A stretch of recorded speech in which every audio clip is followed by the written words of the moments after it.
Hi, and welcome to the Encyclopedia of Pickpocketing. I'm Nicholas Bird. And I'm James Coates. This is Volume 4, Stages, Stooges, and Table Work. By this point, you should be very comfortable approaching your spectator, removing or placing items into their pockets. This DVD is going to take it a step further.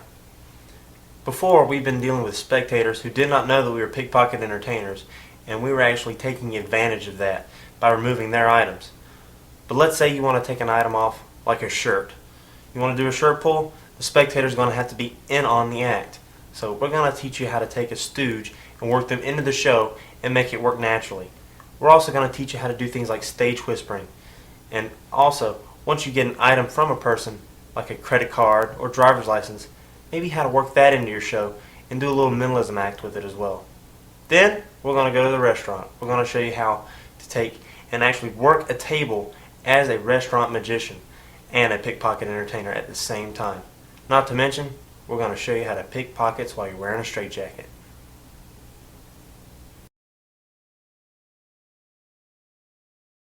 Thank you. At this point, I'm going to hand it over to James. James, here you go. Thank you. Yes, we found a wallet earlier. Like, no, this belongs to anybody. Oh, no, I'm sorry, that's mine. This is a portion of the show where we do need a volunteer. Eeny, meeny, miny. You, sir, can you come up here? Just, how are you? Just come this way, right up. There you go.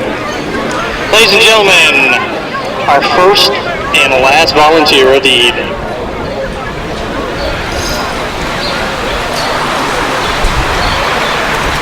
See, everybody else tonight, we've had fours up here, but this guy, he's one part of the action. I really appreciate that. All right, what's your name, sir? This is John, ladies and gentlemen. He's going to be the victim of the day. This is going to be one of the best events. You've seen magic here. You've seen illusions. You've seen pickpocketing. For the last bit, we're going to do a little bit of escape. You notice that Nick here has an escape jacket. This is known as a straight jacket. And John is going to escape from this. Isn't that right, John? I didn't know he could do that. You good? Okay. Now, these things are a little unique. They have front straps, so you got a front strap with it. You want out? That's got to feel lovely.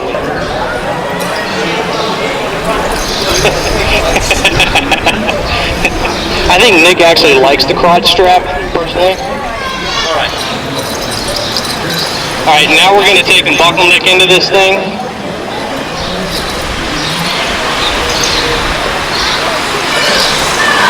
going to turn him around.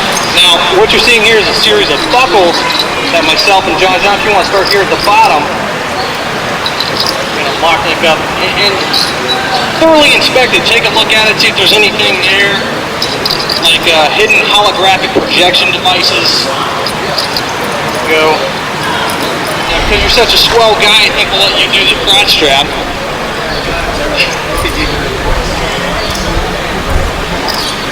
Alright, Nick, you ready for this one? Here we go. A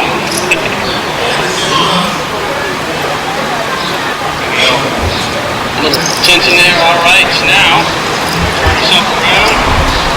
Notice the arms across. Anything, you see anything? Alright, we're going to just grab here. We're going to let you do the final bit. See if you get it. Here we go. And buckle it up there, John.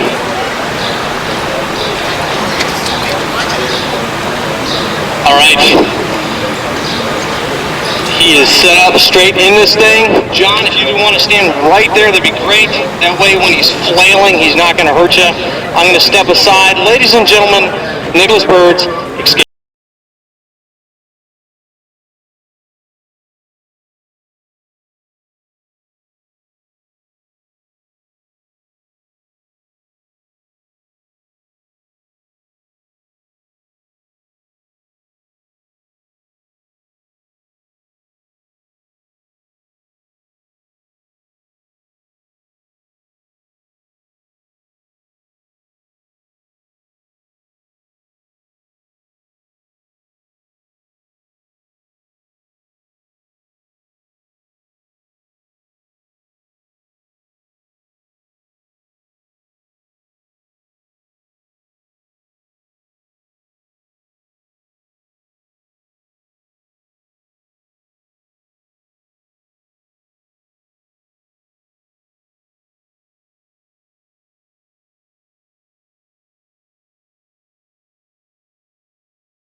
like my new jacket? It looks a lot like an old one I got. Yeah, I got it at Walmart. Walmart. Nah, I'm just joking. Nice. When it comes to straight jackets that we're going to be dealing with, we're talking about a standard straight jacket. We're not talking about merger jackets or anything like that. Just standard straight jacket. When it comes to most straight jackets, in the front, it's a solid piece of cloth. A normal jacket would button up in the front or zip up in the front. Not with a straight jacket. The seam is actually in the back right here, and it's fastened together with a series of belt buckles. Once you get back around to the front side, sometimes there is a loop on a straight jacket right here that the arms actually will feed through. That's not very good for escapes. If you get a jacket like that, I recommend that you cut it off. You want a nice, clean front on the jacket, especially when you're doing the pickpocket straight jacket routine. Some jackets, let me just grab this right there. Alright, we'll have a strap right here, and it's the crotch strap. The crotch strap is just what it says. It goes down by the crotch and comes up the back. If he turns around, you will see that there is another buckle right here. That's where the crotch strap comes through and gets cinched on to the jacket. James, I'm not going to do that to you. Feels wonderful. Once that is actually cinched in, it's supposed to keep you into the jacket. It actually brings pressure down onto the shoulders, and it restricts your movement quite a bit. The sleeves, the hands actually end right here, and the sleeves continue about that much. The sleeves are also sewn shut, and this one's been riveted. Reason being, you're not supposed to be able to have any, use of your hands. The material is a thick canvas. That way you can't actually work through the material that well. It makes it more difficult. On one of these hands, usually the left hand, you have a buckle, just like all the buckles that go down the back. And on the other hand, you have a strap. So think of this as a really big belt. It goes all the way around, and then here's the buckle, and it straps in, and you got your belt. Now, there's two different things that can happen at this point. You can have a gimmick jacket or a non-gimmick jacket. If you have a non-gimmick jacket, the strap does nothing. It is riveted in right here, and it does not move. So once you get into the jacket, you're going to have to use ways of gathering slack to get out of the jacket. The other thing that can happen is you have a gimmick jacket. If you have a gimmick jacket, this strap will actually go in and out just like that. It allows you to take up slack so that when you get fastened into the jacket, the belt feels nice and tight across your back, but you can actually let some of the slack out, and it'll loosen up the jacket and give you the slack you need to get out. We'll discuss that in a minute. One of the key features of this jacket that really makes this work really, really nice is the fact that I can do either escape with it. This strap comes up into the sleeve, and this is a gimmicked or gaffed straight jacket, and it'll go in and out. But there's a really large metal D-ring right here. Huge steel ring, and it's attached to the leather. If I don't want to hold on to it and I want to let somebody put me into this jacket normally, I can, and this strap is not going anywhere. It'll work, and it gives, there's no slack. It is tight. The thing that also makes that beautiful is I can put a spectator into this same jacket. Unless they know how to work the gimmick, they're not going to be able to work the gimmick. Another thing is, it's a big D-ring. The reason that it makes it so nice is I can actually hold on to the D-ring while I'm having them get into the jacket, and I can control the D-ring off of the end of the jacket. So even if they found it, I can get them into the jacket and cinched in without them being able to work the gimmick at all. Now that you know all the parts to the straight jacket, we have to now know how to get out of a straight jacket before we can actually pickpocket in a straight jacket. So, let's go over the 3 favorite techniques of this guy right here getting out of a straight jacket. If you're using a jacket that is not gimmicked, or you're wanting to use a gimmick jacket as a normal jacket, you're going to have to gather slack. The way you get slack is there's several different ways. Once they fasten it down the back, all of the buckles that go down your back, they're pointless. All they do is keep the jacket from coming off of you. They don't keep it tight. Every now and then, the one at the very, very top may make it kind of tight around your throat. But other than that, they don't do anything. The body of the jacket is actually quite loose on you. Once you get into the jacket and your arms are into the sleeves, your arms are going to be crossed just like this. This is what keeps an individual in a jacket. This arm is supposed to come up next to the armpit. This arm is supposed to swoop down and come underneath this elbow. And then the two straps are then cinched at the back, pulled up and back, locking this arm right here underneath this elbow right here.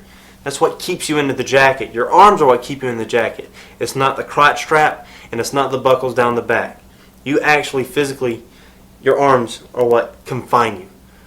Now, we have to gain slack in order to get this arm underneath the elbow and then get the whole unit up and over the head. One, we want to make fists. Not flat hands, we want to make fists. Rigid arms, and we're going to work everything together. First thing I want to do is I want to get my back nice and straight. What this is going to do is it's going to make my body a little bit longer, and it's going to give me maybe one extra notch in the crotch strap. Then I can slouch down a little bit and take a little bit of that stress off of my shoulders from the jacket. When it comes to my arms getting put in, this hand right here, I'm going to make the fist. I'm going to bring it up into my elbow inside the jacket. Instead of my hand being flat and pulled way up here into my armpit like it's supposed to be, I'm going to bring it, make a fist right here in the crook of my elbow. This is going to give me a couple inches of slack. We're going to steal an inch here, an inch there, and by the end we're going to have enough that we can actually get out of the jacket. Now, what I'm going to try and do is I'm going to have my arm in this jacket. I'm going to try and get my hand to where it's flat on the bottom of this elbow. If I can do that, great. If they wind up pulling so hard that my arm slips off underneath here, well, that's what they're supposed to do when they're putting me in this jacket. So if it happens, it happens. There's other ways that we can gain a little bit of slack. But I'm going to try and keep my arm out here. You want to make sure when you're doing this, keep your shoulders nice and square, nice and taut, pulled back, your back straight. This hand's here, and I want to make sure that this doesn't give in and become something like this. If I can keep everything nice and square, it's going to give me a good little bit of slack right through here. Another thing, if I get the hand and I can actually get a fist on the bottom side, it's going to give me just a little bit more slack, because now the jacket's got to come up over the knuckles before it can come around to the back. If my hand does slide off, I want to try and keep my thumb right here on my arm. It's going to keep the jacket from sliding completely up into the elbow. So if it's one of those things where it's killing your thumb, it's not worth it. Let it slide up in there and go ahead and take what you can. But try and maintain that fist up in here just like that. What it's going to do is it's going to keep your elbow right here off your body, and you're going to be able to keep your arm out a little bit. Now, even if your hand slides up in here and you keep this nice at a right angle, this elbow right here should stay pretty far out. I want to be caught something like this. Back's going to be bowed, and my breathing as well is going to get me a little bit more slack. What I want to do is when they go to fasten me in, I want to take in a lot of air and I want to hold it. What does this do? It makes my lungs expand, and it makes the whole diameter of me larger. All of these little things together are going to make this jacket so where it can't get quite as tight on me, and I'm going to have a little bit of slack so I can get out. Now let me show you what this looks like actually in a jacket. I'm put in through the front.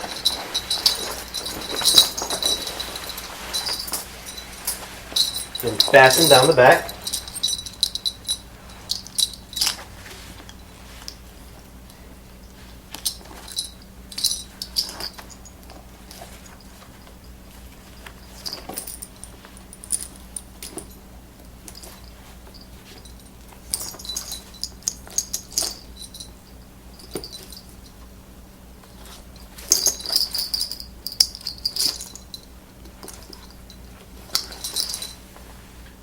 Once all of the back straps have been done, we can fasten the crotch strap.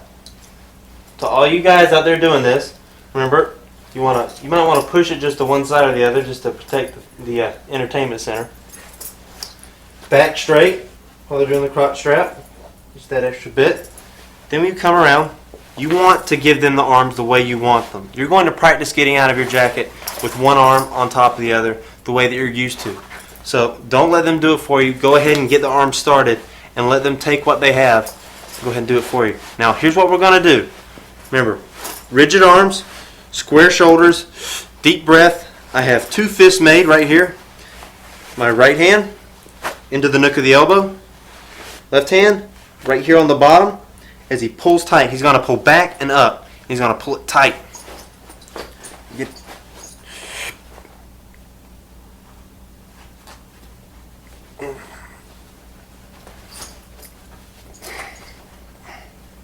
Is that tight enough? Yeah. All right. And you are Okay. strapped in. I can let out my breath, and now I'm good and tight in here. But one thing that makes it kind of a selling point is you're trying to hold your breath a little bit and hold in that air as much as you can while they're fastening you into it. So when they ask you, is that tight enough? You're going to be trying not to let out too much air. You're going to be, yeah. It's going to make you sound stuffy, and it's going to add to it.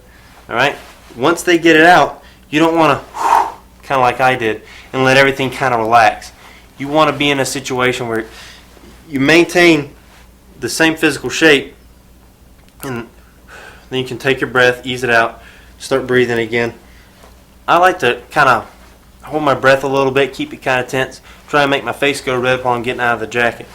Now remember what I want to do. I want to push both my arms this way, and I want to actually pop this elbow up underneath.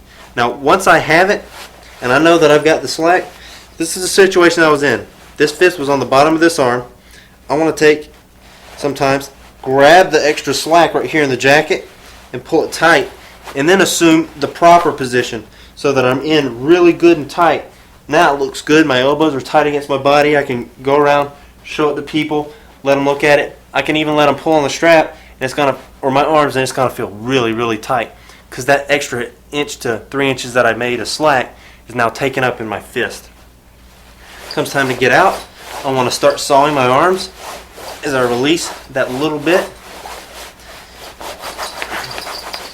And then I want to start working it up my arm, get it up onto the shoulder.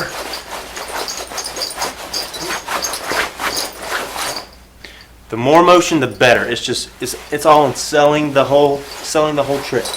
Once you're up here, you're pretty much out of it. You just got to work it up over the head. And I like to sell this point. Really look like it's coming across my head. And then once I'm here, I'm out of the jacket. Now all I have to do is get these straps out.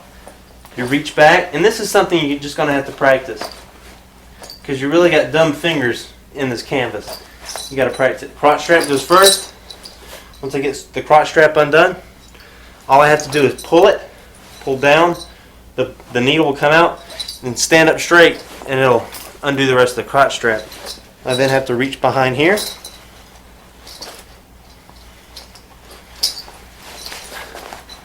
grab the collar, undo the top button. Once I have the top buckle undone, it's a matter of looping this down onto my foot. I stand on it, and I actually use my foot to pull the jacket off.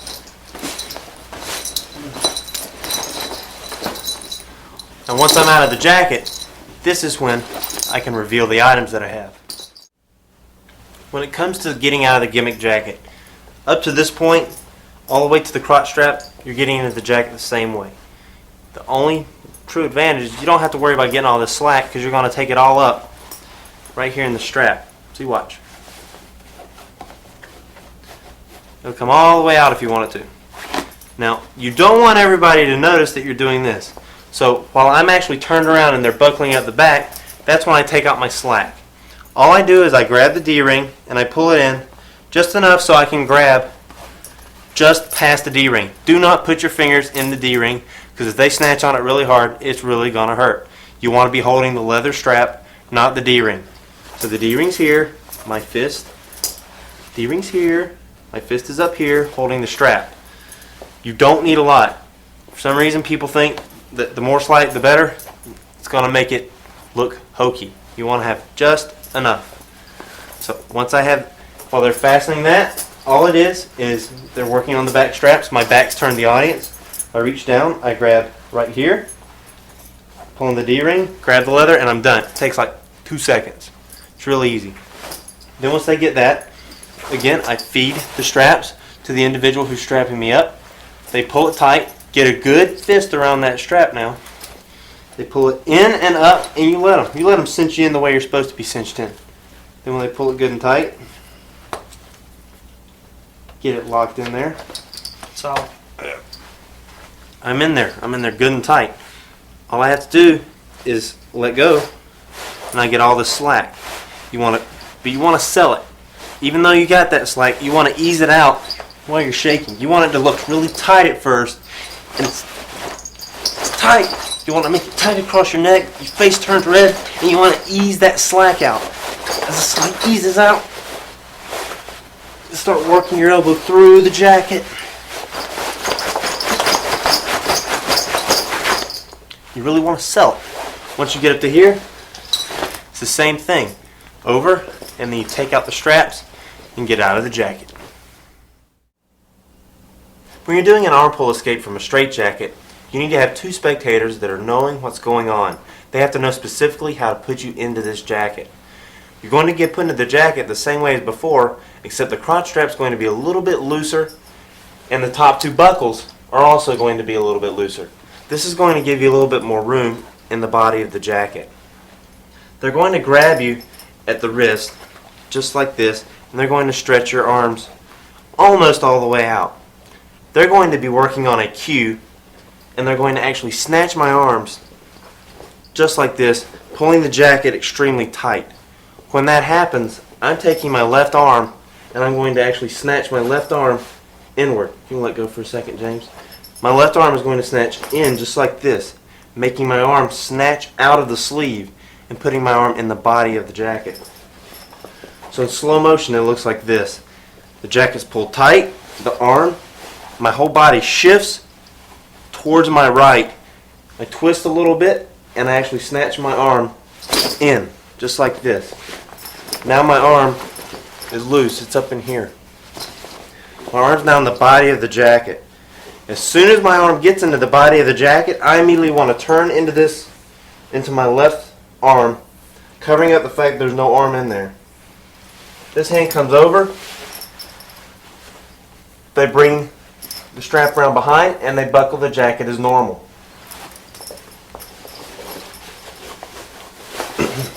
There we go. Now I'm back in the sleeve. So, once they grab the wrist, there we go. Let's show you what that looks like in real time.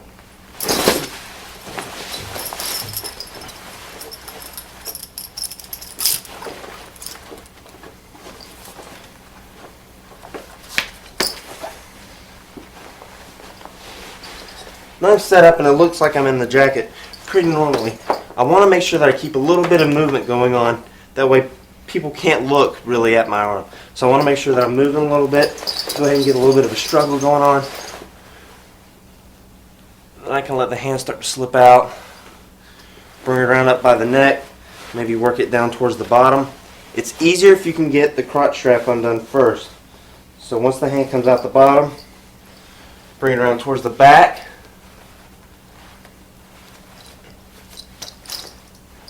Undo the crotch strap. Work the hand back up through the jacket.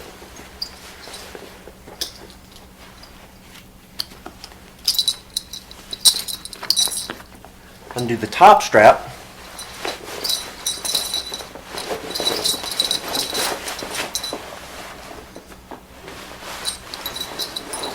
And then you're out of the jacket. The spectator's nightmare is really the total package when it comes to picking pockets while wearing a straitjacket, because everything happens right there within that little brief moment. What I'm actually going to do is use putting the straitjacket onto the spectator as my distraction to pick the pockets. What I'll do is I'll have the spectator go and put on the jacket.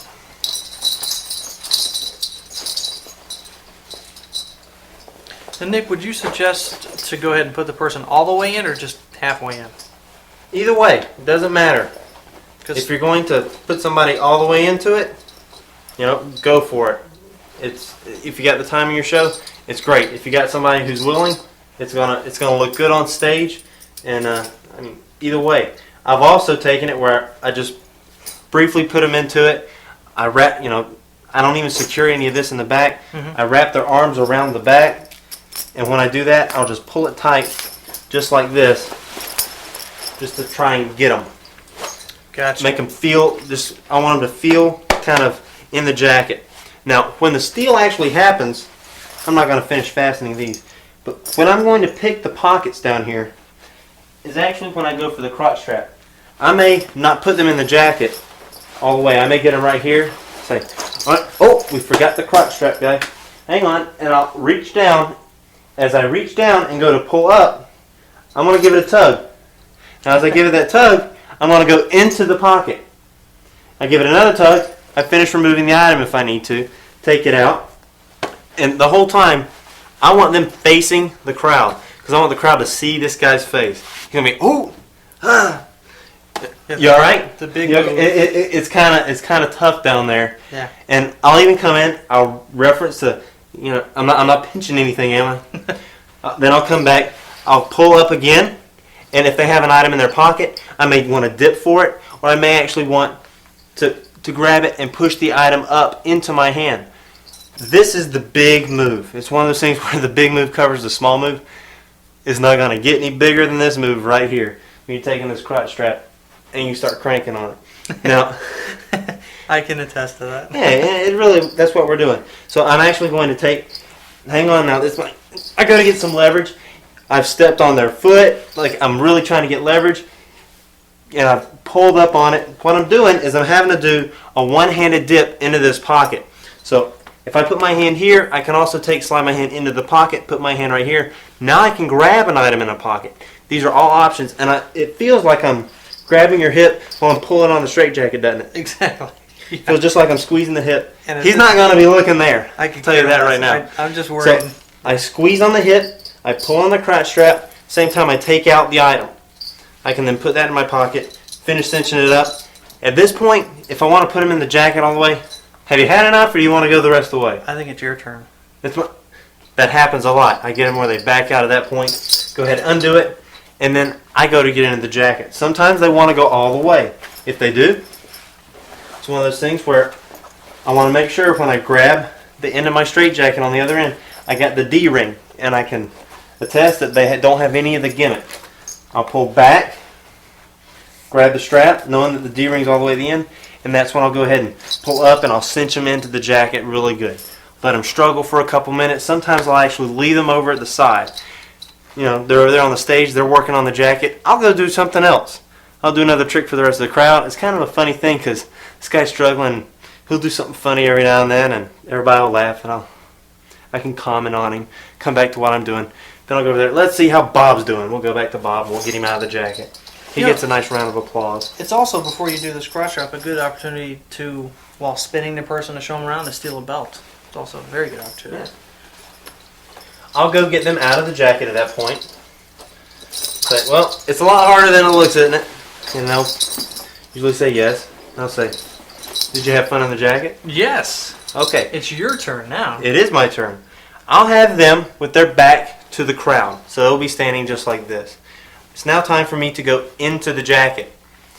I'm going to turn so you can see what's going on right here.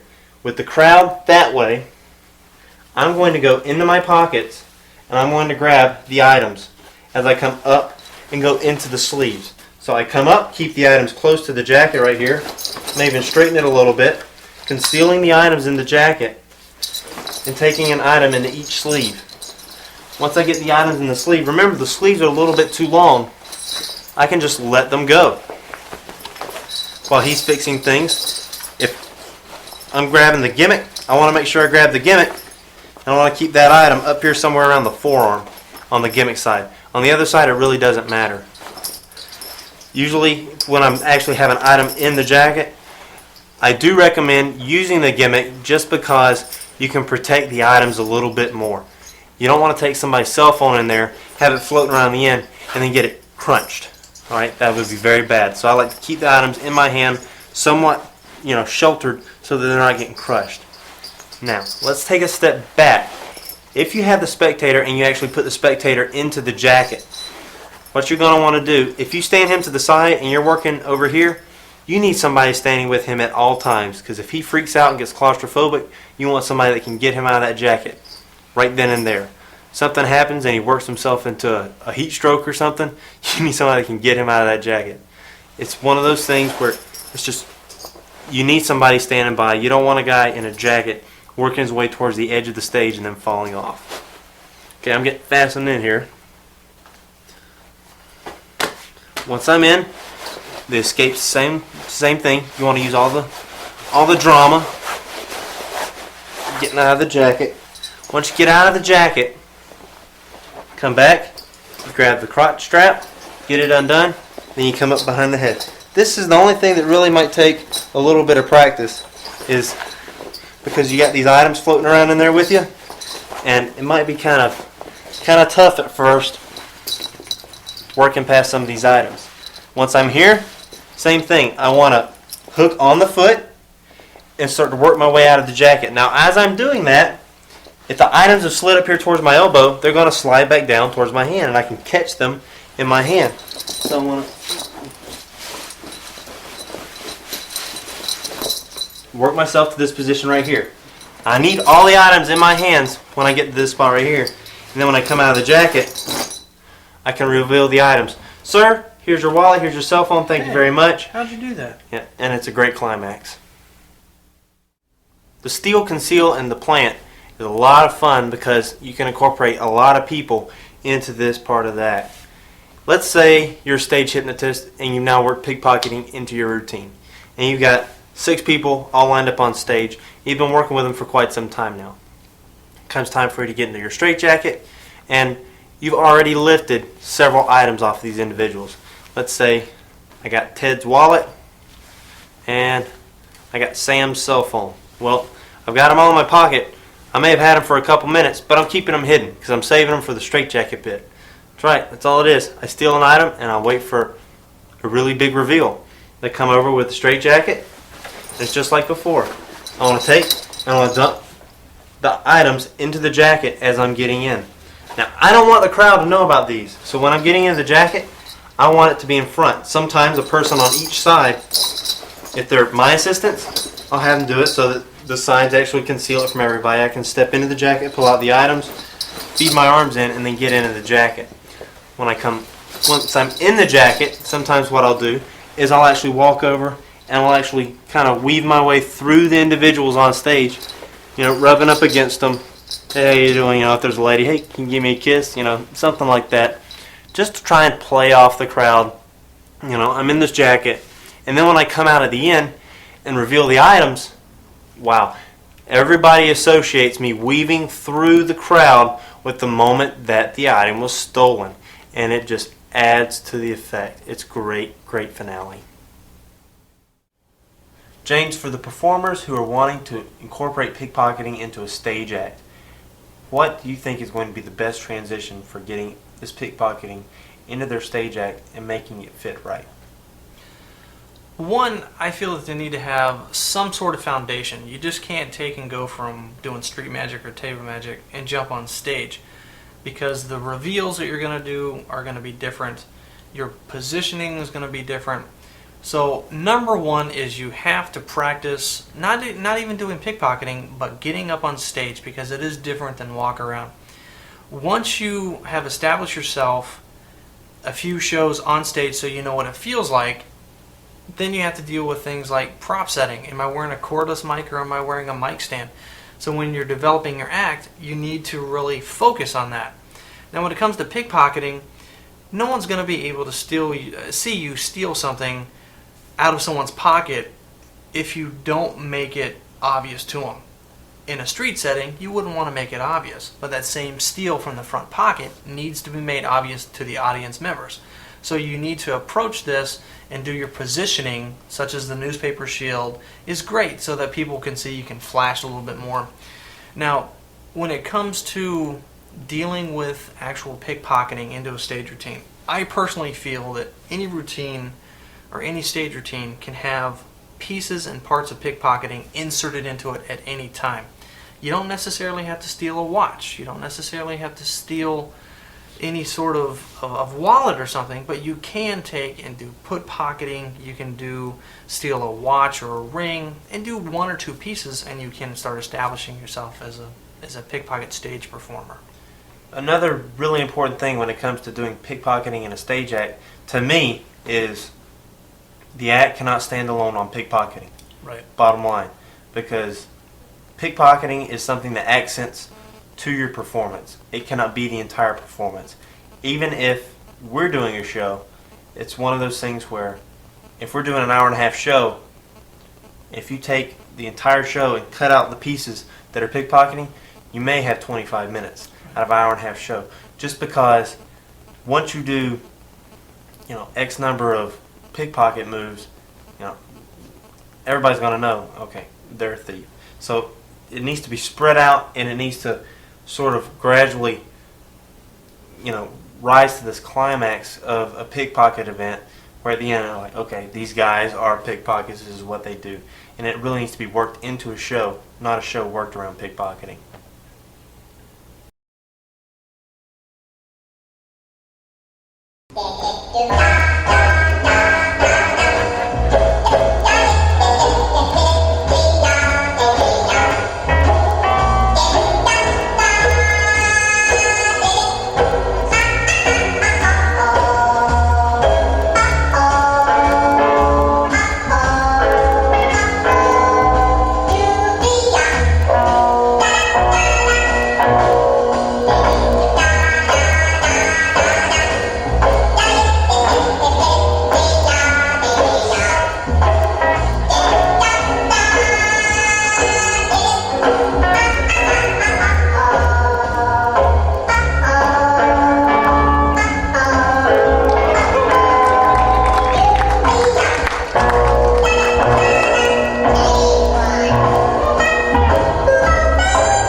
If I'm going to move this way slightly for some stairs.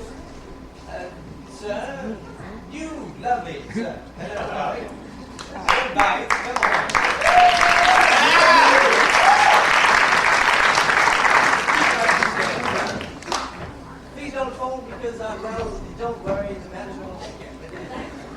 we go, sir. Now, sir, what is your name? Don. Excuse me, sir. Speak up. It is a stage. Don. Don. How you doing? Why? Yeah, what's most interesting is a lot of people don't know it, but I'm friends with Siegfried and Roy. I give dirty blankets, I swear. They left to me, sir, an endangered white tiger mouse. Yeah. Isn't he not like you? What? You don't think I'd fling a bloody tiger up here, do you? Crazy wanker.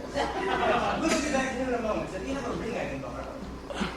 Wow, sir. I came from Kirk. I love that, sir. I love it once. It's starting to change with the score of the month. With this ring, sir, I do what? Right, sir, do me a favor, just take and hold the ring. Alright, it's now we have here what we call one of these, sir. Now, are you alright, sir? I'm fine. How you doing? How you doing? If I can borrow your ring, sir, it's lovely. Do me a favor, sir, and I want you to hold this ring and I want you to cough. I Look to the left. Should I look right? Do me a favor, sir, hold on to that, hold on to the ring. Lovely, sir. We'll just skip that portion, and we'll move on to something else. You probably, are you all right, sir? This is a lovely gem. I like this. This is nice. Is this yours? Sorry. It's a knife. He's got a knife. It's an emergency tool. You look strange, aren't you? All right, sir. We're going to take this. It's lovely, lovely little ditty here. It's called a scarf. You wear scarves, don't you, sir? I can tell. Right, sir. If you can move your jacket to the side, sir. Oh, is that why they call you Tommy Lee? Oh, my, is that a roll of shirts? I was enjoying the show.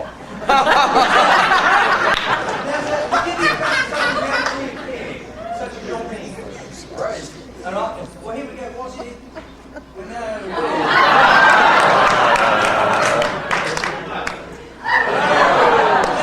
Sir, you know, you have pains. In Europe, we have what they call stains. Do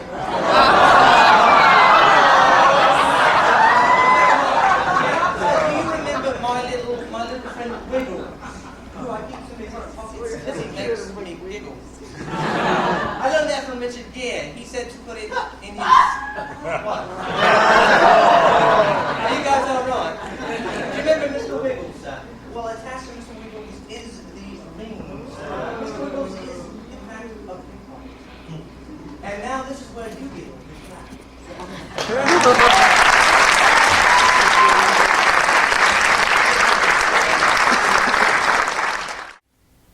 The first of the props that we're going to show you is a bag. It's full of nice little funny props, rubber chickens, snakes, whoopee cushions. Notice how it's one big chamber, or so it may appear.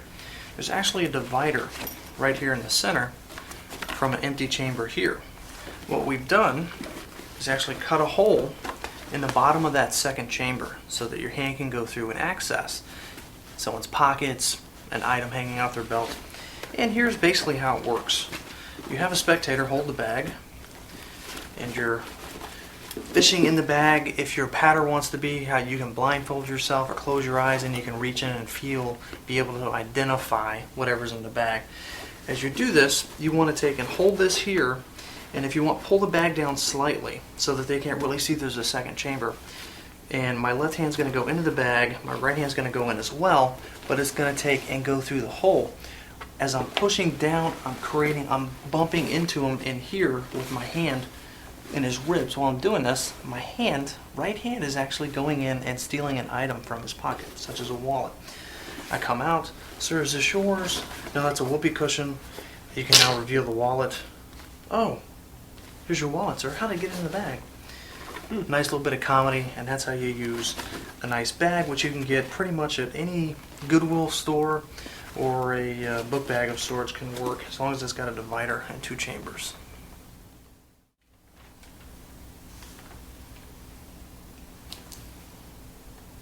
Pretty cool, huh?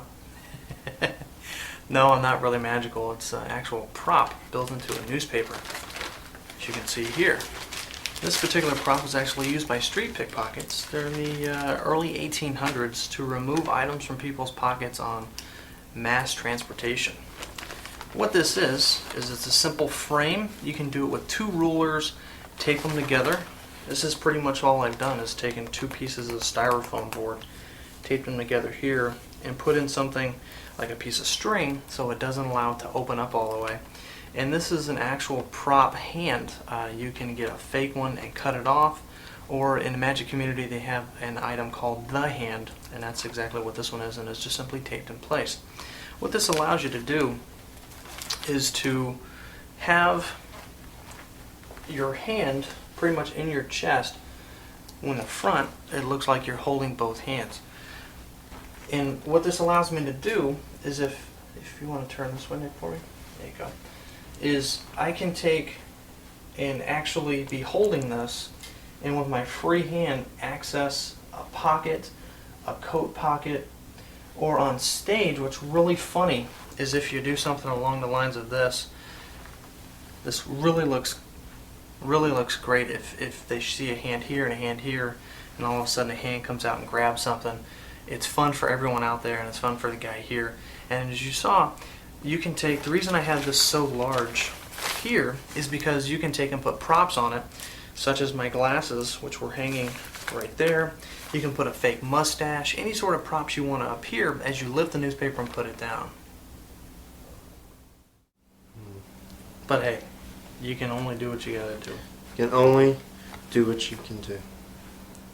But you know what? No matter what you say, you gotta admit that I make this look good. I don't think so. No? No. Now that looked halfway decent. Not bad. I try. Now Nick is sporting what appears to be one of the most god-awful jackets ever made in man's creation. I was wondering where he went. Yeah. Nice Right Chianti, chicken, and a scarf. All right. It's Bordeaux, actually. This particular jacket is gimmicked and can be a pickpocket's best friend. It allows you to access hidden pockets built inside the jacket. We're going to show you briefly what those are. Hey, that's nice. Thing from the Addams Family. All right. We're going to sit down your little stuff here. I need the bottle. Okay. Yeah, you know how All it right. is. Now, the first pocket that you saw, Nick accessed a huge long silk. This is a standard breast pocket, but on the inside it's simply been sliced right here so that you can take and access this. Just like this. Hello, hello, hello. And what this allows you to do is to get something long, like a huge rope or silk, or it allows you to place something in your pocket here. So if you remove a pen or something from someone's pocket, you can act like you're putting it in your pocket when in fact you're putting in this one. Walking stick, anything. Yes, anything. Yes, that actually is a good idea. The second pocket we have here has 2 features. It has the same feature where you can access it from the inside. I'm going to cross over. So Nick was able to access a chicken from a hidden pocket, which is here. Now this is what they call a reverse top-it. It's mostly used, this is something that Nick and I kind of created that allows you to access items for put pocketing. If you can turn around slightly this way. What this is for is you have the cut of the coat, and while you're talking to an individual, your free hand can come back and access whatever's in this pocket here. It's still hidden behind your back. Through the use of misdirection, Nick can grab, say, the rubber chicken, his real chicken, whatever you like, and he can take and do the put pocketing. Not to mention, work back out of this pocket. Exactly. This can also, with a little bit of skill, can be used as a normal top-it if you know how to aim for it, because it is not set up like a normal top-it. Normal top-it allows you to just throw it into kind of a large pocket here. You don't have that luxury, but you can get used to it. The jacket itself is done in this kind of a usher red with some glittery sequins and stuff. There's a reason for this. The reason for it Is because it's James' jacket. and yes, it is my I would jacket. never be caught dead in this, just for the record.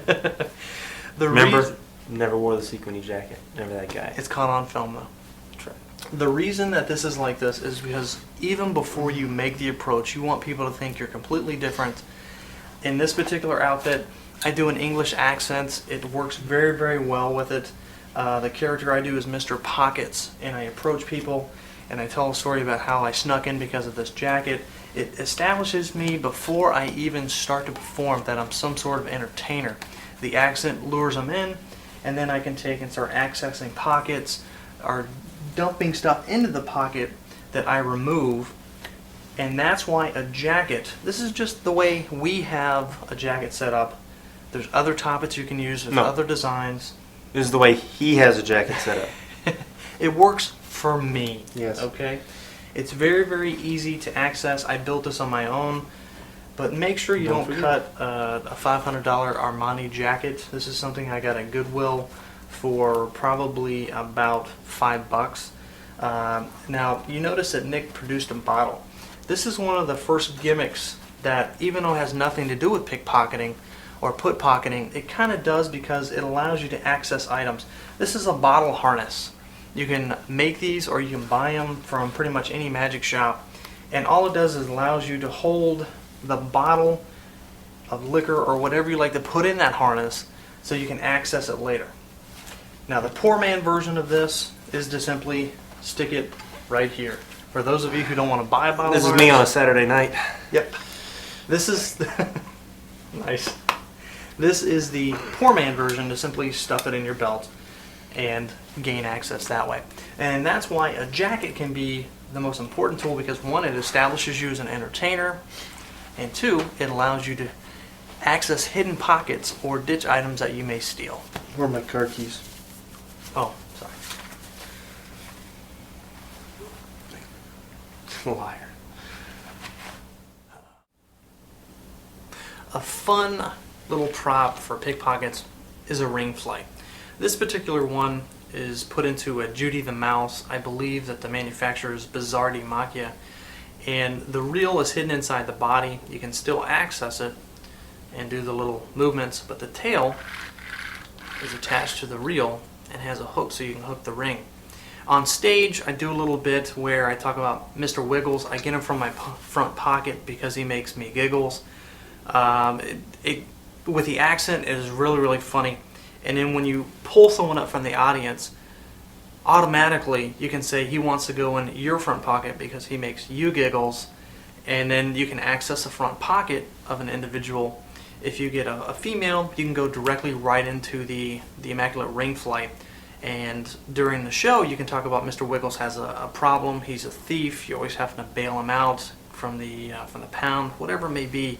But a ring flight, a standard ring flight is great for the street. When you're doing that, or close events and corporate events where you don't want to have a little furry mouse, a standard ring flight works great because it does kind of reinforce that pickpocket. You're able to take items, make them disappear, make them appear in different areas, such as a ring flight may appear in a key case. So the Immaculate Ring Flight, or Mr. Wiggles, the ring flighted mouse.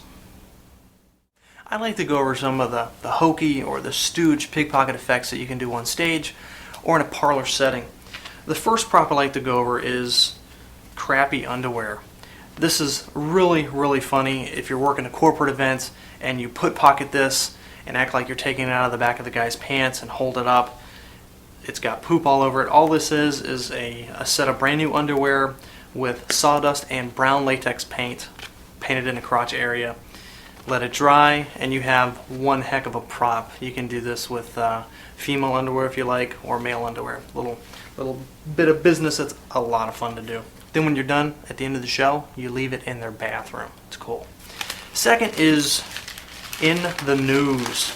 This is a nice little effect. It allows you to have a newspaper where you can take and go into the standard pickpocketing stuff, actually hold them the newspaper. And all this is basically, it's got the inner chamber that allows you to pour water in, hold it upside down, and then pour it back out to show it's completely empty. This can be used once again as a shield, have the actual individual do the trick with you. It allows you to access their pockets in the news. Here is a classic in magic.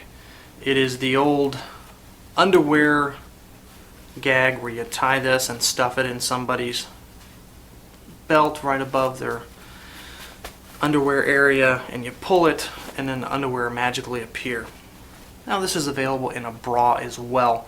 Many times I'll unstitch these and put the crappy underwear in there as well. This is, I believe, called 21st Century Shorts. There are many different manufacturers. You're probably going to pay in a neighborhood of probably about 20 bucks for it. If you want, you can make it. It's nothing but 2 silks and a piece of silk to act as the end. It's very, very easy, and it kind of reinforces that, hey, this guy's a pickpocket. He stole someone's underwear. Just remember that these may seem kind of hokey to you guys, but for people that you're entertaining, they may have never seen these effects before, so it could have some really nice power and some really nice ow effects when you go to pull that out. Now here's a classic by Rich Marotta. It's called Mugged, and you can change his patter a little bit and talk about how you were a pickpocket, you were visiting, and the premise of this trick is basically that a thief mugs you, and it's a comedy bit, and he takes your ring, he takes your wallet, and he takes your watch, and he basically makes you go into a bit and all the props disappear, and they end up back on your wrist, the ring's back on your finger, and your wallet's has the money back in it. And now this is a great effect. Once again, it's Rich Marotta's Mugged. It's great for stage, great for walk around, and it establishes you as a pickpocket because of the fact that you are taking items that were thought to be taken and you're putting them back right in front of the people during the patter.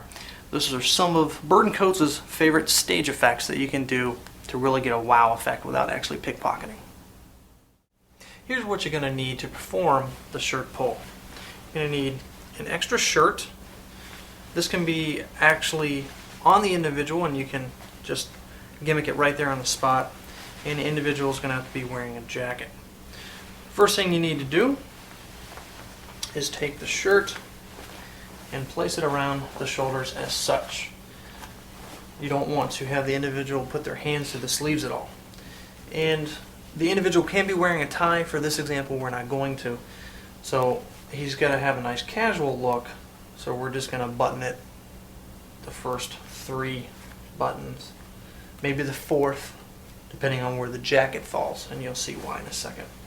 You notice that it gets a little tight, so you can just pull it over, as we have here. Now it does look a little awkward. Once a person's in the jacket, then you can square them up and make them look good. Okay. Now, we have the first 3 buttons done on this, and now we're going to take and put the sleeves on.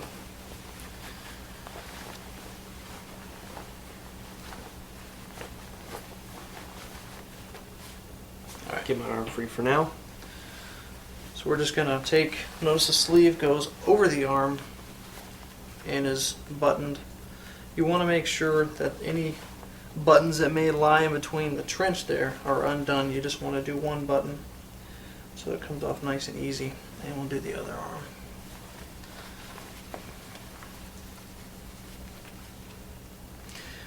Now at this point it definitely looks kind of odd. It looks like something out of a sci-fi movie more than anything else. But now notice what we have here is we have the shirt simply buttoned here, sleeves are running down, and you have all the slack on the back. Now you have to adjust this, and it's best to adjust it once the jacket is on, because once you get it set up here, when you're putting the jacket on, it could mess it up. So we're going to go ahead and help Nick into the jacket. There you go. Now, some of the problem areas you need to, like Nick here, is automatically adjusting the sleeves. You want to pull it out about 1 inch so it looks like you're actually wearing a shirt underneath the jacket. Exactly. Just like so. Now, the slack of all this shirt needs to be actually pushed down and patted down. And we're going to work from the back to the front, because that slack in the back will give us the slack we need in the front. Now what you want to do is actually pull down and tuck. And we're going to go ahead and lay the jacket over at this point. And if Nick buttons that, we now have, we can see that there's a little tiny opening here. Except for the crooked button. Hey. Notice this little diamond shape. There's nothing to worry about. We're just going to take, simply button another button.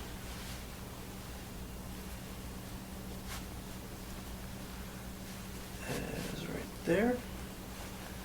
And pull it down, square it up,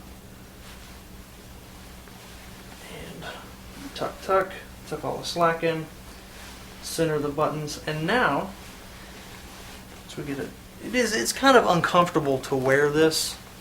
I know Nick and I have worn these things for entirely too long at conventions or during shows, and you're going to feel some tension here because your arms are going to be falling in there. So it will take a little adjusting. It's best if you're going to use a spectator to go ahead and get this set up before the show and have them sit in the audience already set up. And as you can see here, we have the shirt that looks like it's actually buttoned all the way down. You have this, and at this point you can call the spectator up and say, "Sir, we'd like to show you a great trick." Go into your pickpocket routine. Once you have them in the setup, you now want to go for the actual steal. First thing I like to do is go ahead and unbutton this. The reason being because during movement, the shirt could actually come up and expose that diamond that we spoke about earlier. So I like to go ahead and say, "Sir, you need to relax a little bit." If they have a tie, go ahead and remove the tie. And go ahead at this point and just, "Sir, we're just going to undo a few buttons." Now this looks natural because the rest of the shirt is now underneath, but this doesn't look bad at all because the jacket's kind of hiding that it's going up under. Next, you don't want to go ahead and pull this. You want to undo the cuff buttons, and once you undo those cuff buttons, you now are pretty much ready to do this steal. It's best, there's two ways that you can do this. You can either have the person walk forward, or if you have a tall individual like Nick, you can have them walk down or stoop down. So walk down a set of stairs as they're leaving to go to their seat, or actually we're going to go slow so you can actually see what happens. If I was to tell Nick to, if I dropped a prop, "Nick, can you do me a favor and bend down and grab that prop real slow?" I simply hold on. Now Nick is actually letting himself pull himself out of the shirt, and it's coming out the back here of the jacket. So it comes all the way out. He finishes reaching down, grabs the prop, and at this point it looks like I've literally removed a button shirt off of his body. You can throw him some comedy byplay, hand the shirt back.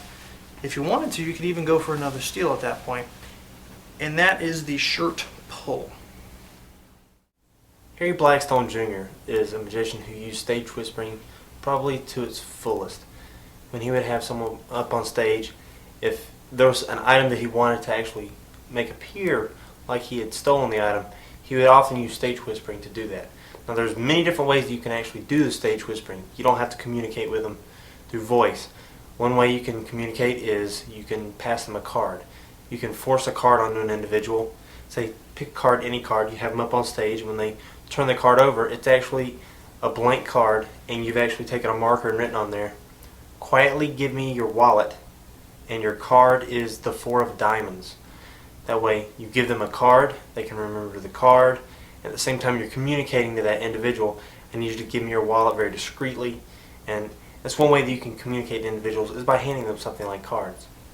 One way that Blackstone Jr. would do it is he actually had a switch that he would often have in the sole of his shoe, and he could put his foot down on the toe and it would turn off the microphone or turn on the microphone, so that he could actually turn off the microphone and say, "Give me your wallet." Then he could reactivate the microphone, go on with the show, turn off the mic, "No, give me your wallet." He could say it several times just so that individual knew, "Yeah, I really want you to give me the wallet," and actually communicate to him, step in front, have them handing the wallet behind his back, and and that worked very, very well for him. Another place you could put a switch for your microphone would be right here in the belt or on the stomach. It's a simple gesture of pressing like this onto the switch, and you can actually disengage your microphone. Give me your watch. Again, you go back into the patter of the show, turn to him again, hand it to me behind my back, and then continue with the show. It takes a little practice working these, all of these little sayings that you're going to be saying to the spectator, in where you don't actually miss a beat, and you want to make it look like you're taking a breath almost. So while you're doing your show, ladies and gentlemen, I'm going to use this lovely assistant here. Give him a hand, give me your watch, while they're clapping. You want to create these moments where it's very natural for you to take a breath or to take a pause, and that's when you want to have your little saying that you say to your spectator.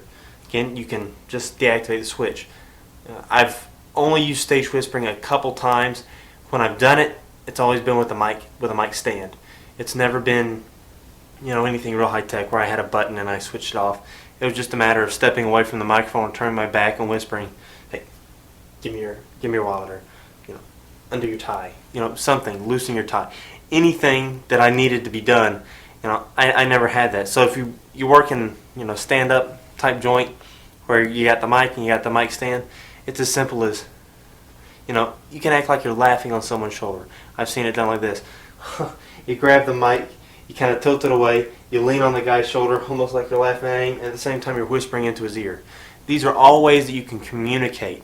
It can be, passing a card, something like that. You could have someone up standing in the back of the room, holding up a sign that the individual sees, and you go, "Read the sign."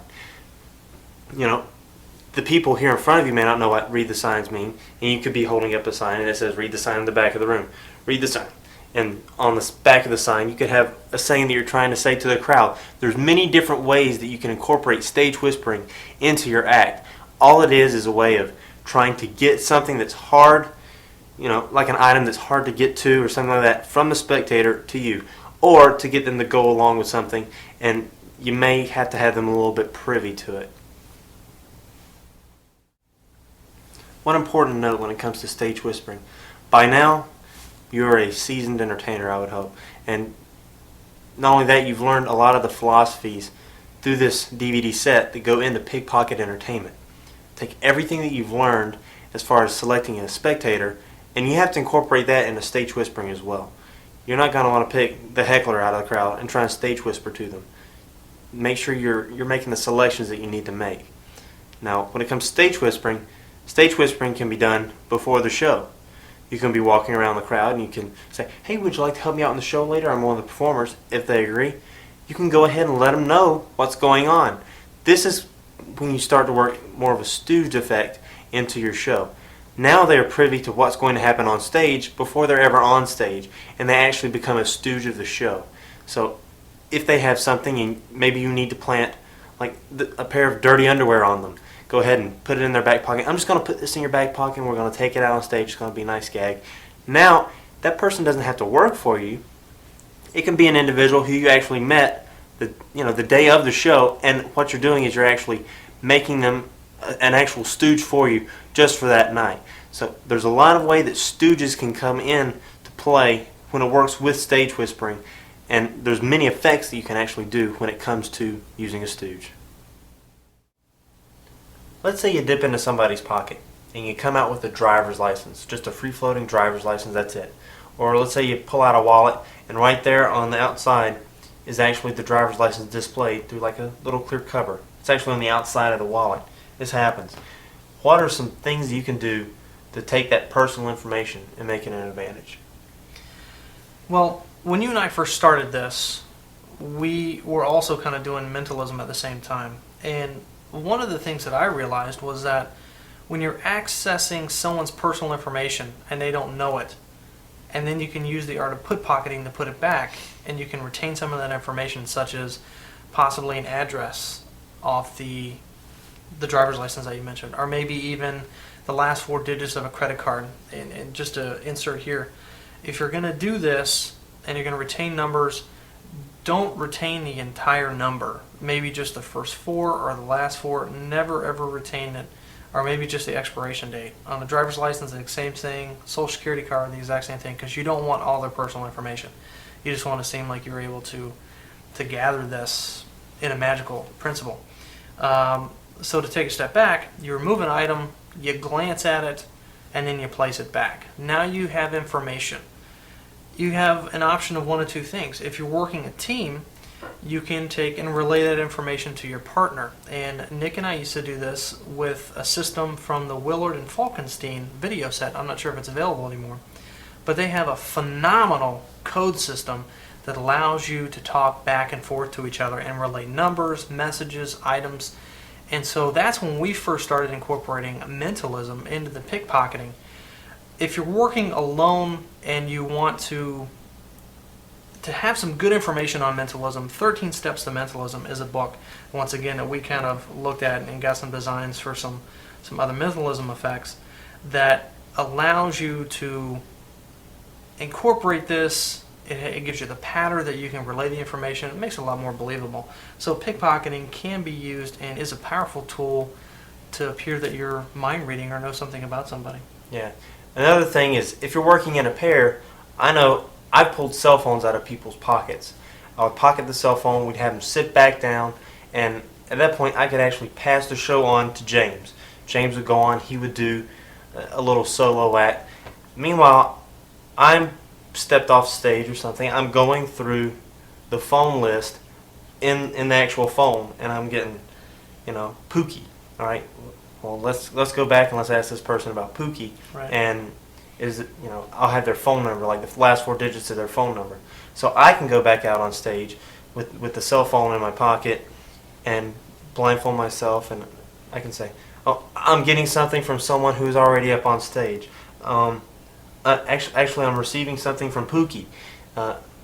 Who knows someone named Pookie? And then that person will come back up. If I got their cell phone, maybe I also had their driver's license, I can go into this whole little routine and do a little bit of cold reading mixed in with the little bit of information that I know, and you can really turn that into a dynamite effect. And then at the end, I can have that person on stage. They can stand on that side of James.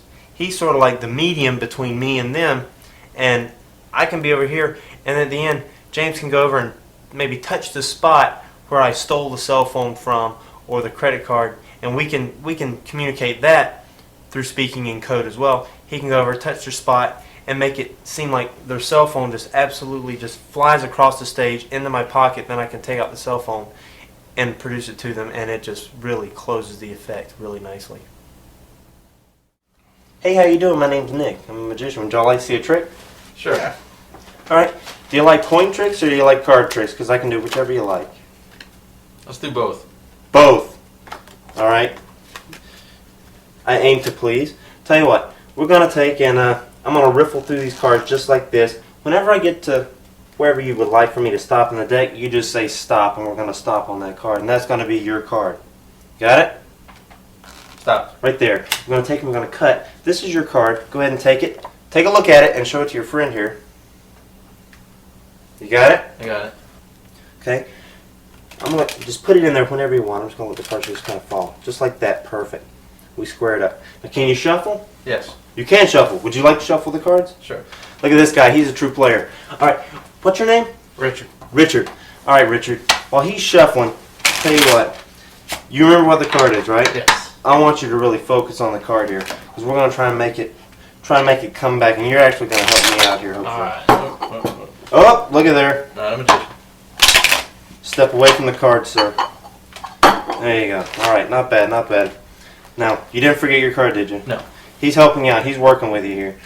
What I want you to do is I want you both to concentrate on the card here really, really hard for me, okay? We're going to get back to the card in a minute. You wanted to see a coin trick, too. We're going to try and work things together.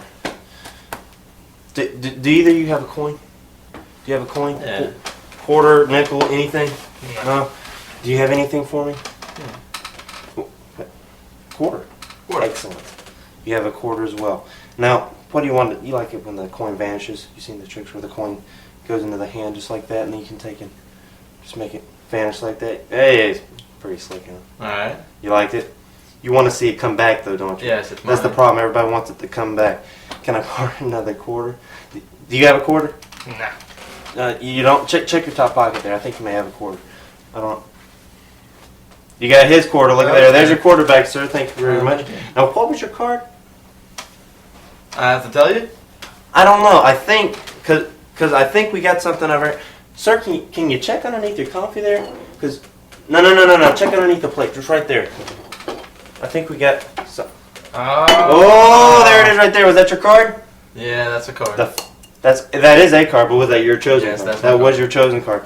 Excellent.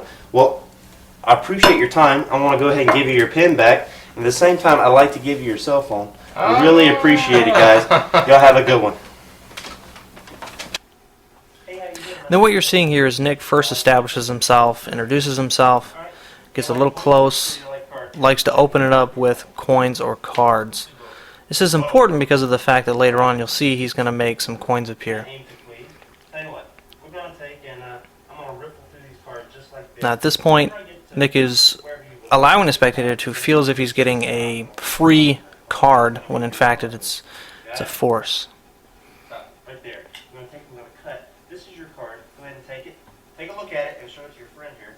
Notice how he's getting him to share things with his friend, establishes a little bit more, steps away, lets the card go, and now it gets placed back into the deck. Square it up. Can you shuffle? Yes. You can shuffle. Would you like to shuffle? Now, Nick handing the cards off to the spectator allows him the opportunity to step close while you see just remove the pin. You remember what the card is, right? Yes. I want you to really focus on it. This was very important due to the fact that it allowed him to, within a compliment handing in the deck, a physical touch.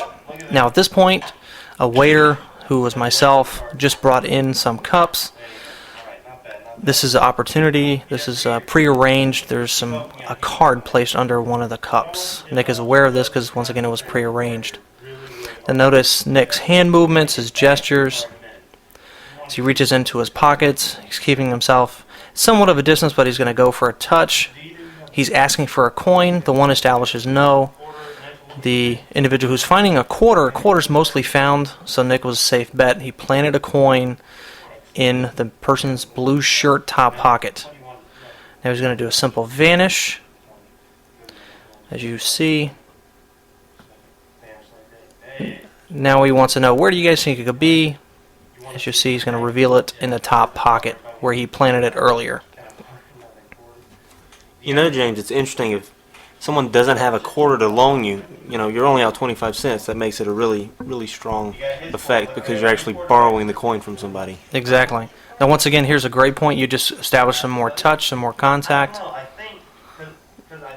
Here's a shadow pickpocket move. Shadow pickpocketing, he just removed the cell phone right there. It was good, very good. Actually used his arm to cover it up. And that was all done by causing attention to the card that was chosen earlier and a pre-planning card that the waiter dropped. He reveals the pen as a nice tone down of the evening. When I first started pickpocketing, I was doing a watch steal and trying to remove items from people's pockets. There was no Nick Bird. I hadn't met him at that time. But when I met him, there was kind of like a kindred there. It was kind of like a brother. And we were able to do what we're going to refer to as team pickpocketing. Nick, tell me a little bit about your team pickpocketing experiences in case these people want to take it to the next level. Okay, well, the first thing you're going to have to do is you're going to have to find someone who you can work with and understand what they're thinking without them talking to you. So basically, any two guys can get together and go dig a ditch. And it doesn't take a lot of communication. But when it comes to working a table or working a stage with someone else, there's a lot of communication that has to take place without saying anything. 90% of our communication during a show is done with the eyes. If you got a guy who's, giving you a hard time, there's that look like, this guy's, and then there's a million different looks for a million different situations. But it takes time working with that individual before you can actually, get it right. Don't go out there and find somebody and say, hey, you want to do a team pickpocketing routine today? Sure. And it's just a magician that you've never worked with. You need to get out there. You need to work some tables together, do some card tricks. You know, there's a lot of things that you need to learn about that person. How they do their sleights, when they do their sleights, what their pattern is, why they work the way they work. And all it takes is time, and then you're going to start to understand that person. You're going to start to understand their philosophies of how magic works, when you should do things, and it's all going to start to come together. Once you start to, realize what they're doing, why they're doing what they're doing, you're going to be able to take and start planning cards for that person. In the while they got people, distracted doing this, you're going to be able to start planning cards, around the room for them. And it's going to look like this really magical event, and you're going to start feeding off of each other. Once you get to that level, that's when y'all can start doing the team pickpocketing. Now, I'm not saying don't pickpocket as individuals, but you just don't need to be counting on your partner until you get to that point. But once you get to a point where you understand what they're doing, man, the possibilities just wind up opening up and they're endless. I mean, it's a matter of, I can do a card trick for this guy right here. All I have to do is make this guy turn his head this way, and James can come in over the shoulder, never even touch the guy, and steal something out of his shirt pocket, because I can get him so engrossed in what he's doing. I mean, and there's like I said, when you work with somebody, you're going to know how hard they're having to work to get that guy's attention. If I'm working with Joe, and I've never worked with Joe before, and he's doing a card trick, well, he may know that he's struggling to keep this guy's attention, but I'm like, okay, he's got him hooked. And when I go for the steal, the guy turns his head. It's one of those things. I've been working with James for, 7 years? Almost 8. Oh, you're coming up on 8, and then I guess you did this for about 2 years before. Yeah, so that's about right. About almost 8 years. So you look at it, and you think, man, that's a long time. But there's a lot of knowledge there, and it's second nature at this point.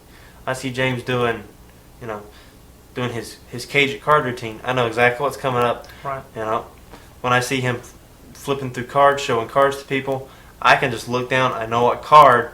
If I'm going to double a card, I know what card I need to pull. I only have to look, for the finale of the routine when he's getting to that part, because I can see at the beginning.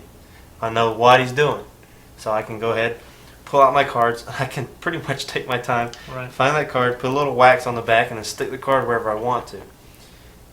And one of the benefits that I found of team pickpocketing was, when we go out to perform, I may not be 100%. I mean, have a headache. I'm just off, because once again, pickpocketing is not like doing a double lift. You have to be in the mood for it, basically. And I would attempt and try to snag an item. Okay, I'm not in the mood for it. I'd whisper something to Nick or communicate with him. Look, Nick, the dude's got a wallet. I just can't get it. He'll go, great. And then we'll tag team it. We'll switch off. So it's the hours that we've spent putting together what we call a team pickpocketing act is, 8, sometimes 10, 12, 14 hours a day for weeks, months, sometimes a year at a time to do this, to create, because for lack of a better term, it's almost like a marriage, because you spend a lot of time with that individual. When they say a certain thing, they're in a certain mood, and so you just have to learn the individual, kind of like a magician and an assistant. They have to work together so that they know what's going on. What would you say is a benefit? Like I found the benefit was when I had a down day, that you could kind of pick up slack. What would you say a benefit of team pickpocketing would be? Half the work. You're having to do half the job that you normally would. It's kind of like what you said when you get sick. I mean, that's a huge point. Other guy can pick up the slack. If you're feeling 25%, okay, I just got to step it up just a little bit, and it won't hurt the show that much. But when you look at misdirection's huge when it comes to pickpocketing. And if I'm doing everything by myself, yes, I can do it. But if there's certain things that I want to happen in a situation, my arms are only so long, and I'm only one person. But when you have a second person, you're completely splitting the responsibility. And I can now, steal I mean, how often does it happen if you steal a watch and you want to put it on your wrist, but he's keeping your hands busy and he's wanting to do some card stuff, so I can actually I can put it in my back pocket, just barely sticking out. James can walk by very nonchalant. He knows the pocket that the watch is always going to be in, and he actually, he lifts the watch out of my pocket, just like if it was anybody else's pocket, and then he puts on the watch. I know he's got it. I know how long it takes him to put on a watch. I say, "Sir, would you be impressed if I can make time travel?" I'm like, "What do you mean?" And then I go into a whole bit, and I can make the watch fly across the room to James, who's now working at another table. I mean, it's one of those things where he can look, he can pass by me. I can keep them occupied for 2 minutes. Within 2 minutes, you can get pretty engaged at another table when it comes to, table magic. He can be working at that table over there, doing a card trick. I can stop him in the middle of the trick, and he's going to know that he needs to do something that he can get stopped in the middle and still come back to. So he's not going to get into something that's, really, really complicated. Right. So I stop, the watch jumps clear across the restaurant to James. I go over there, grab the watch. It makes a big spectacle for the whole restaurant, and it's one of those things where you can really up the level of the performance just by having two people. What would you say the down part of having a team pickpocket is? Because we want to glamorize the good parts, but we want to be honest and say there's got to be some bad parts. One I can think of is that, well, a restaurant's only going to hire one, so you may have to split your pay with your partner. That's kind of an obvious. What would you say the bad part about team pickpocketing could be? You gotta pick up the other guy's slack. Exactly. When it's you whose slack's having to get picked up, you're like, God, thank God James is working with me today because I feel like crap. But when it's James who has a migraine headache and he's like, man, I feel terrible. I don't want to be here. He's coming off of the flu or something. He's just now getting back in the swing of things, but his body's still drained or whatever. And he's like, I don't want to be here. I don't want to do this. And it's you that's having to pick up the slack after you just had to go do the restaurant show for the past week by yourself because he was sick. And then you're like, oh, all right, fine. That's the downside.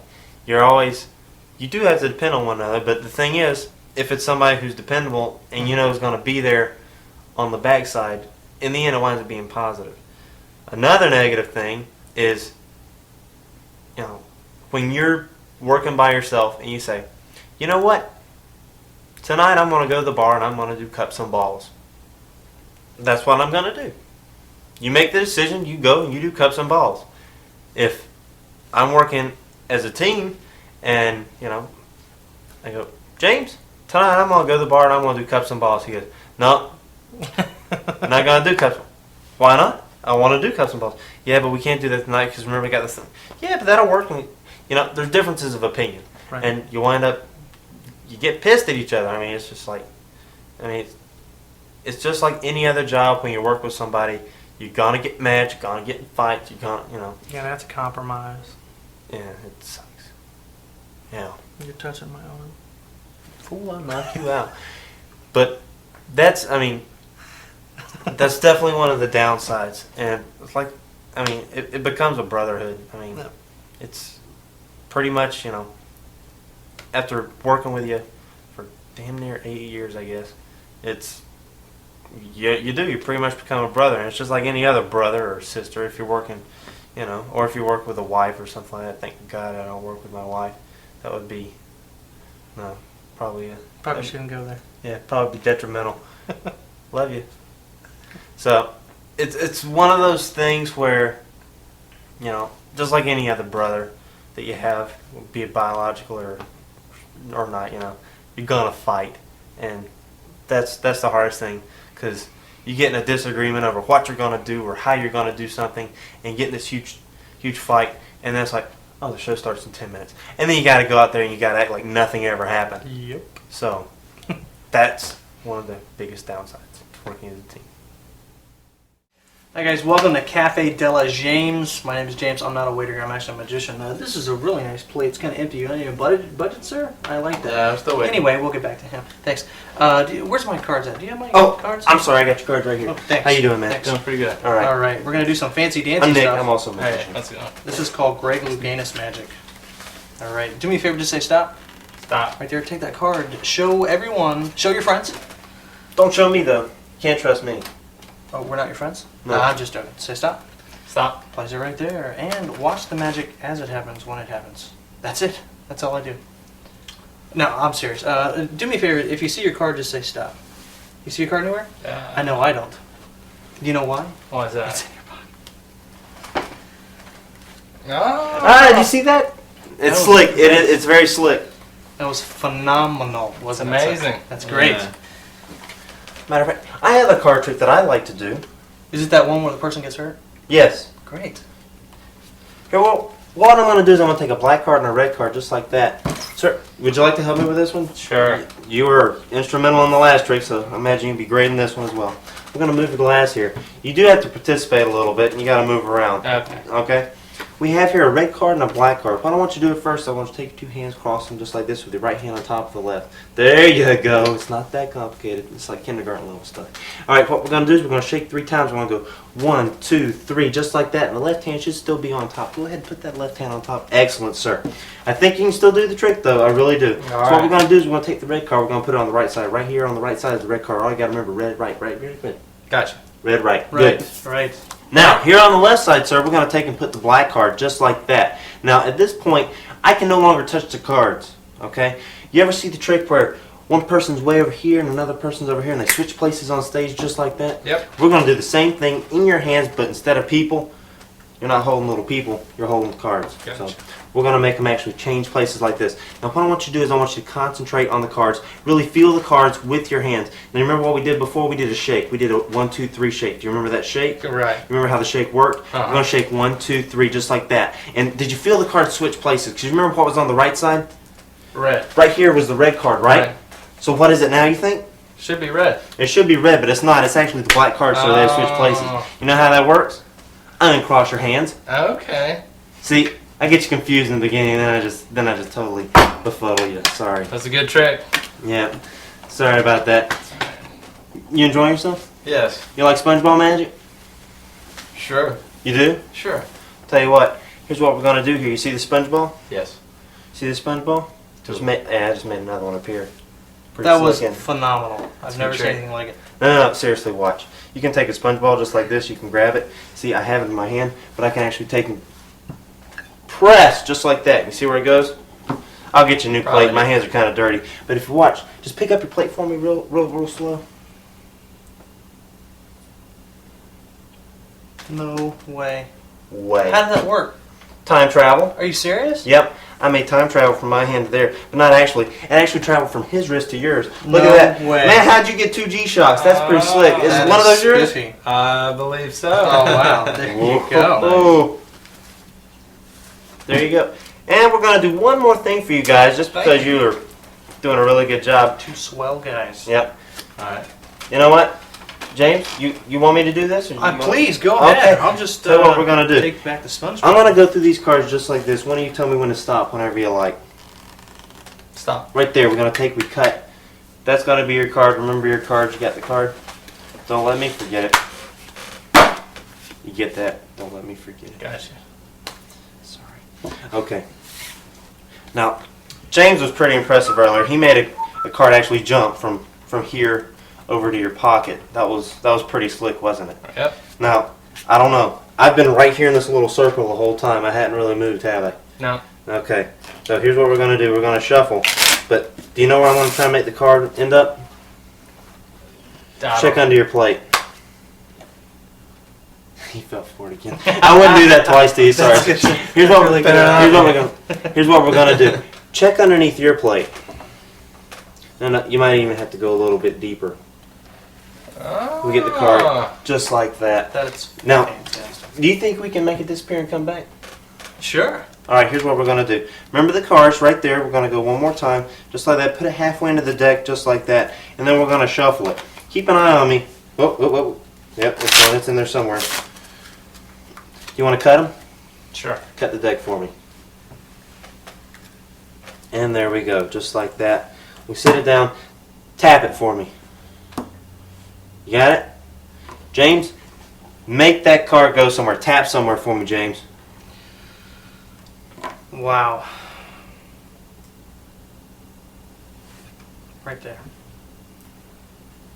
Right where? Right over there. Right over here? Sure. No. That wasn't it. Right over here? Yeah. No. Where did it go, Nick? Back in the deck. That was amazing. That's absolutely amazing. Sorry, guys. All right. You know what? You've been great. I really appreciate it. Here's your phone, sir. Thank Have you. a good one. My name's Nick. And I'm James. Enjoy your meal. Thanks. First thing I like to do, establish some sort of humor. As soon as I do that, I hit it with a compliment with a little bit of a cut down. Oh, you can't afford to fill your plate. What I did was actually plant a sponge ball. Nick, during that same time, is over by the other spectator. This time it's a little bit of confusion because we've separated. Now Nick has actually planted a card in the gentleman's blue shirt pocket. That's right. It was a prearranged card. James and I, when we go into a restaurant setting, we have 2 or 3 prearranged cards, and before we go up to each table, we decide red or black, and we go ahead and we make that decision. And I'll know what card James is forcing before we ever get there. Now all I did was simply move the card to the bottom of the deck, simply went by it. Now Nick is going for another steal. He reveals the card. At the reveal, at the climax, he shadow pickpockets a cell phone. I have a card trick that I'd like to do. Is it that one where the person gets hurt? Yes. Now Nick goes into it, a little bit of verbal cues from Marcel so I know which one he's doing. Now during this time, it's very, very important because it appears he's going to go for a watch steal. The reason I know this is once again because of the verbal cues. Now it's very important during the seating of any of the patrons at a restaurant, you can scout certain watches or items that you want to steal even before you approach their table. Now at this point, I know what I'm going for. I'm preparing my wrist. I was going to remove my watch, but I decided not to because I noticed that my watch was exactly like his. Could make for a nice little bit of comedy byplay.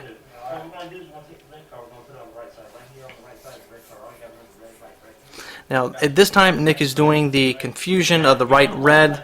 I go in, I make contact with the individual. Now, Nick is, once again, because of his pattern, I know exactly where he is in a trick. So I could literally be working another table if I wanted to, and go ahead and come in at a proper time to receive the watch for a time travel reveal. James just changed his body position. Notice that the whole time before that he's been standing with his hands behind his back. That's going to be good because it's actually visually conditioning these people, because here in a minute when he goes to put the watch on that I'm going to give him, he's going to be in the exact same position, so they're going to be used to this. Now notice I'm moving in to take a look at the card that they've switched, but what I'm really doing is Nick is giving me the watch behind his back. It's a natural movement. The lean in allows me to receive the watch. Now once again, as Nick mentioned, I'm in that neutral position, and now I'm placing the watch on my own wrist. Nick once again is establishing some contact, bringing the other spectator into the conversation. Now he's covering the fact that I'm still putting on the watch with a sponge ball trick that we earlier set up. When I complimented the plate, I placed a sponge ball underneath the plate.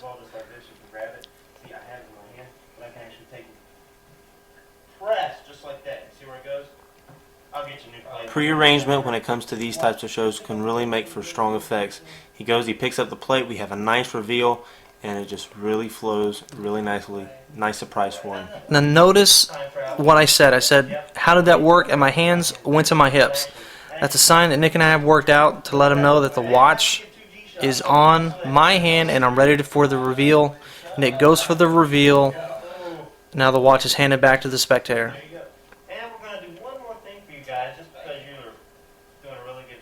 Notice I pick up my cards. I'm going to go for a plant here. You want me to do this? Please, go ahead. I'll just tell you what we're going to do. I'm going to go through these cards. Now Nick takes over the attention. I can slowly move out of the sight line, and I should be able to go for a plant anytime. I'm actually going to miss this plant.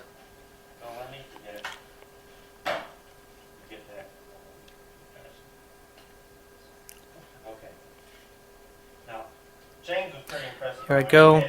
I go for it, and the John moves in. So unfortunately, I'm not able to do a plant. Now Nick is not aware of this because he's in the middle of his routine. I'm going to have to let him know sometime in the routine, and you'll see that later on. But Nick is keeping the attention so I can work the table side to side. I crossed over again to see if I can get it, and the spectator still was aware of my presence, so I wasn't able to do that. I tried to go for it again, but unfortunately the top pocket was buttoned shut. Once again, here's a prearranged trick. Before the people were even seated, we had the waiter or waitress or even yourself can go over and place a card underneath a mat. That's right. We had the first reveal. It's kind of an out. Now, at this point, I think James has already planted this card again. So I put the card back into the deck, and I'm going to make it reappear somewhere around John. John is the gentleman wearing the flowered shirt. Now, at this point, I'm completely unaware, but James has given it a couple shots. And once I hand it over to James right here, now he's going to give me a verbal cue to let me know that he missed. Right there, wow. That's the verbal cue and lets me know that he missed the plant. So now I'm having to think of something to cover. I'm having to come up with some sort of cover. He tosses it back to me, and I come up with a nice little cover just to get us out of this. You'll see right here. Now at this point, the spectators do not realize there's been any sort of mistake. The only people that do is Nick and I. He was able to cover it. He said it's back in the deck. Automatically, when that happens, Nick goes for the reveal to cover any sort of sloping climax.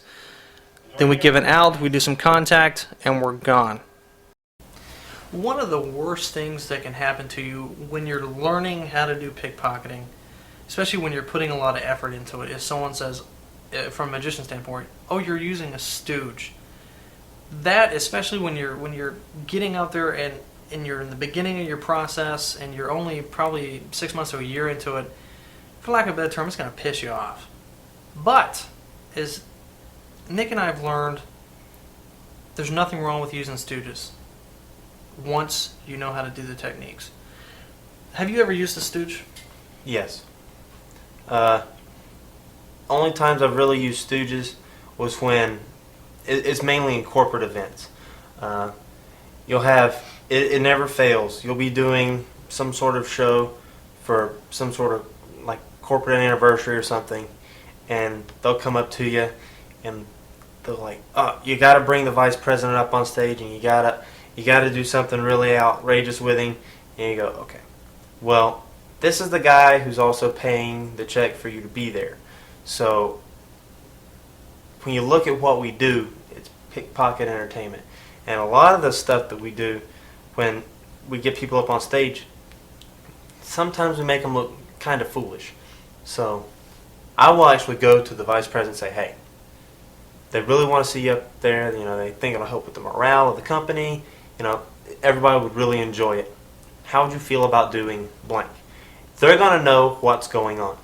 Now, there's different levels of stooges, all the way from the ones that know, okay, I may be picking your pocket or something like that while you're up on stage.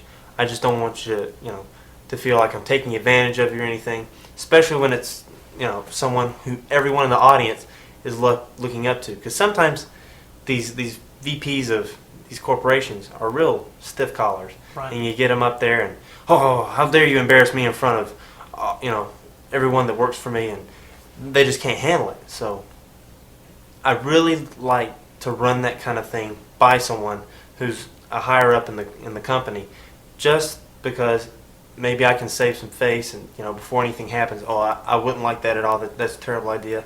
I don't want to go up there. I don't want to get embarrassed in front of all my coworkers. They're supposed to look up to me as a boss, and I just don't want to do that. Okay, I'll find somebody else. But it's better that than them wind up giving Corporation B a bad review on, don't hire Bergen Coates. They made me look like a fool in front of all my employees. So that's something that I want to try and head off beforehand. Now, the degrees of stooges, yes, I've had VPs that came up. I remember this one guy. I go, hey, I like to do a shirt pull. Would you feel okay with that? You got an undershirt? He goes, no, I don't have an undershirt, but I don't care, because he was a real jokester. He was a really cool guy, and got him up there. He had on his jacket, he had on his long sleeve shirt, and he was totally cool with it. So we left him there bare chested with his jacket on, and he was awesome with it. Now that is level 10 stooge. They know what's going on, and he played it off like, oh my God, what happened? How did you do that? give me my shirt back, and that's a level 10 stooge. Pretty much the only effects that I've ever done it with are the shirt pull, because I like for that earnest reaction, because some people they can't pull off the stooge. You're not going to get the reaction you want if you go with a stooge. You may think, oh, they're going to know what's going on, and they're going to be able to give me just the reaction I want. I can tell them, I want you to act really shocked. Listen up. People out there are not trained actors, and there's so many different personalities. You're not going to get the reaction that you want. And some people, once you steal their watch or something, they may kind of freeze up, and then they may come back to you after the show and say, how'd you do that, man? That's just their personality. But the thing is, when these people who work with them every day, they see that, they're going to go, oh, wow, he's really got Bob freaked out. Look at that. And they're going to understand that. Now, if I go to Bob and, Bob is the kind of guy that's going to go, man, how'd you do that? And I tell him what's going to happen. Now all of a sudden Bob's, oh my God, and he's really, acting out. It's going to look really fake, because they know that's not the way Bob usually does. Is Bob drinking? And it's not going to flow. So if you're picking someone to stooge, you need to have a personality that's going to fit, and you want to be careful what level of information you give them. Like I said, sometimes the VP, I'll bring him up. I might be taking some of your items. Is that going to be okay? Yeah, that's fine. And they may be good with it. I'm not going to tell them what I'm going to do, how I'm going to do it, when I'm going to do it, and you still get that shock effect, but at the same time, they're not going to be so set back that, you offend them. Because, I don't know what it is, but sometimes when people get a little bit of seniority, it just goes to their head, and they think that, they shouldn't be made to look funny or something. So, when it comes to stooging, that's really what I like to go for. Every now and then, you got something that comes along, and we've done a couple of big publicity stunts, and you got to have stooges that are in on it. Right. Safety crew. I remember we had the fire department out one time. They knew exactly what was going on during a Buried Alive, but at the same time, they had to act shocked and scared and everything. And stooges are one of those things where, when used in moderation, they completely accent to the show. If your entire show is based on stooges, you will not last long at all as a pickpocket entertainer. You might get through one show, and then you're going to be going around looking, okay, I'm out of people. You're going to look foolish. Yes. You're going to be the one that looks like a stooge. All right? So use them in moderation. Use them for certain things, like shirt pulls. Definitely use them. It's one of those things. You'll know when the situation is right to use a stooge, and just use good judgment.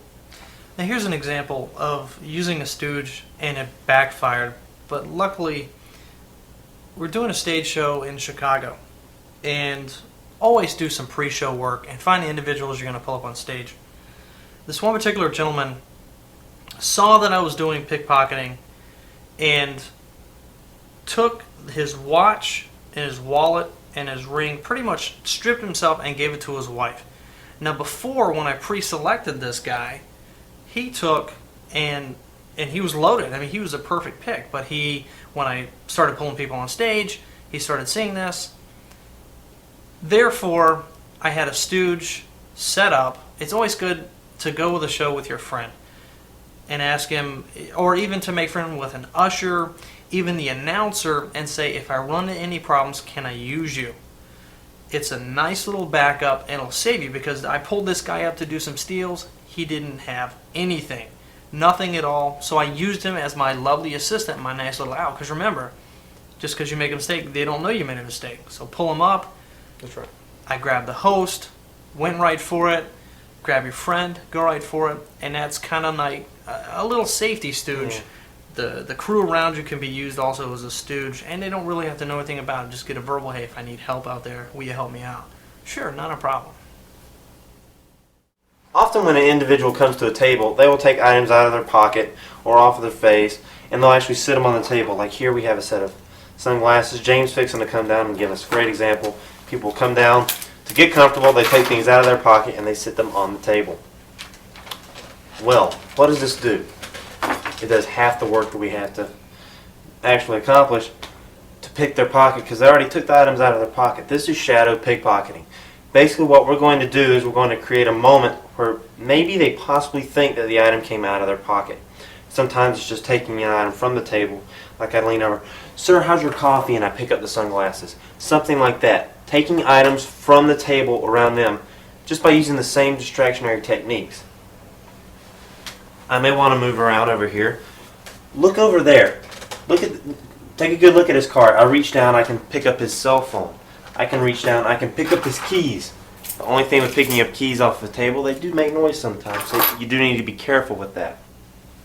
If I reach down and I take the phone as I'm misdirecting him, and then I work my way back around, I may create a moment where he actually forgot that he takes the phone out of his pocket.